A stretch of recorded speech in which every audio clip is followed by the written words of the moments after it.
the hills and far, far away land, there was a big apple tree. And it had, of course, not iPhone 6, but the big, red, juicy apples. On that tree, there lived a monkey who used to eat those red, big, juicy apples every day. And there was a river nearby in which lived a stinky crocodile.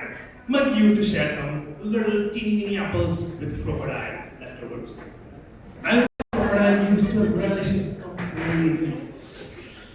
Soon they became good friends, and friendship started growing, like the exploding charges. They shared everything, like everything between them. He must have even added them on the Facebook, you never know. Once the crocodile said, "Dear Mr. Mark," Ahmad said, "You sir, actually I am married." "Oh really? Congratulations." "Sir, can I get some apples for my wife?" Sure, why not? Where's your wife?" "She lives on that side of the river." And I said, "Yeah, why not?" So monkey plucked some not so good apples and gave it to the crocodile, and he gave it to his wife. The wife totally loved all those. Oh my god. Each apple was so sweet, ripe, juicy, tasty. But the wife, the wife, she was so jealous of their friendship.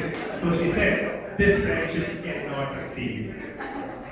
Then she tried a tantrum. She said, "Crocodile, I am very ill and I can survive if and only if you give me the heart of the monkey."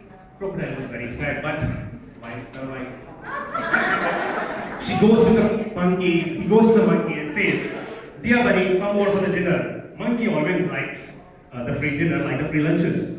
So monkey hops to crocodile and they swim and they swim and they swim. In between the river, crocodile starts talking.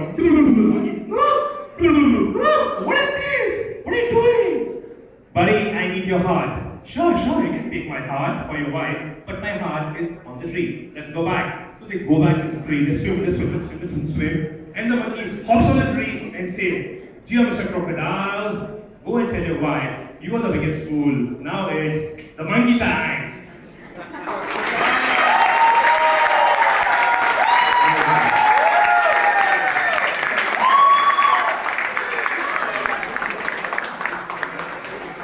That was the final narration.